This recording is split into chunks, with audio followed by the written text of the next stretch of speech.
Here's my PC. I built it last November in 2019, and it's the first computer that I've ever built. Overall, I'm incredibly happy with how everything turned out. In particular, I'm especially happy with my processor, mostly because of the fact that I majorly upgraded from a dual-core processor that I had been using since about 2012 to the 8-core AMD Ryzen 7 2700X. One of the things that initially drew me to this CPU was the price. I was getting a great deal on the second generation of Ryzen, as the 3700X was the new kid on the block at the time. I was also impressed that it came with the AMD Wraith Prism cooler, which is a really nice looking CPU cooler, and it also meant that I didn't need to tack on the cost of an extra aftermarket cooler onto my already growing list of components for my build. It allowed me to get my system up and running, and for the most part, it's been performing really well for my needs. Now let's fast forward a few months, and I've been doing some more video editing on top of my regular gaming on my system. I began to notice that whenever I went to render a video, my CPU fan would massively spike, resulting in my home office sounding like a jet engine.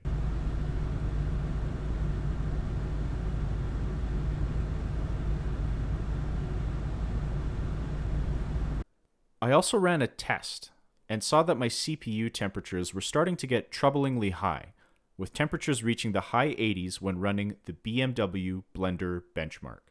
Now, since I plan to edit and make more videos in the future, I wanted a solution that would both lower the loudness of my computer under load, as well as give me a peace of mind that my CPU was not going to get too hot and potentially cause irreparable damage, or just throttle and not perform to the expectations.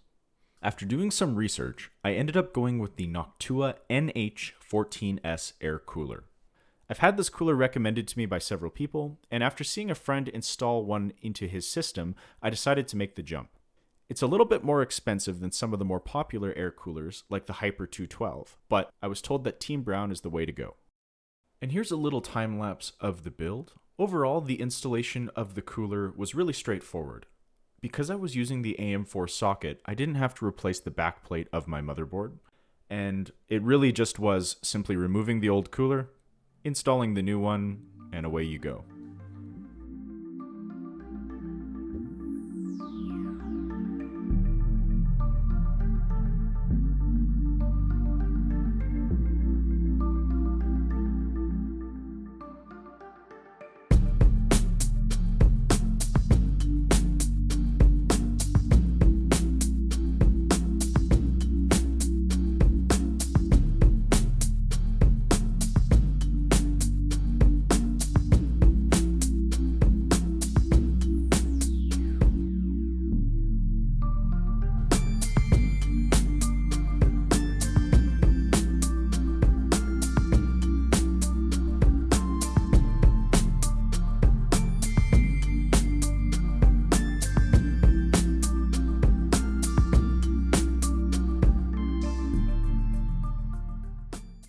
I did have to remove my graphics card in order to get at the wires that attach the 140mm fan to the case, but overall it wasn't too much of a hassle.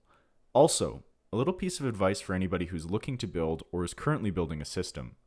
Manage your cables when you are building your PC to the best of your ability, because it's going to save you a world of hurt in the long term when you're looking to upgrade various parts in the system.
And here's the finished product. Overall, I'm really liking the look of the cooler in the case. Aesthetically, the brown fan didn't really match the black and white theme I was going for when I was initially building this PC, but I think the performance of the cooler will outweigh that minor consideration. Also, I can't stress enough, the build quality on this fan was absolutely insane. Noctua really know what they're doing when it comes to building fans and coolers by the looks of things. And without beating around the bush, I am absolutely astonished by the difference that it has made so far. I've had it installed for a few days now, and playing games have been whisper silent. My CPU is running about 10 degrees cooler on average by the looks of things, and it is whisper quiet.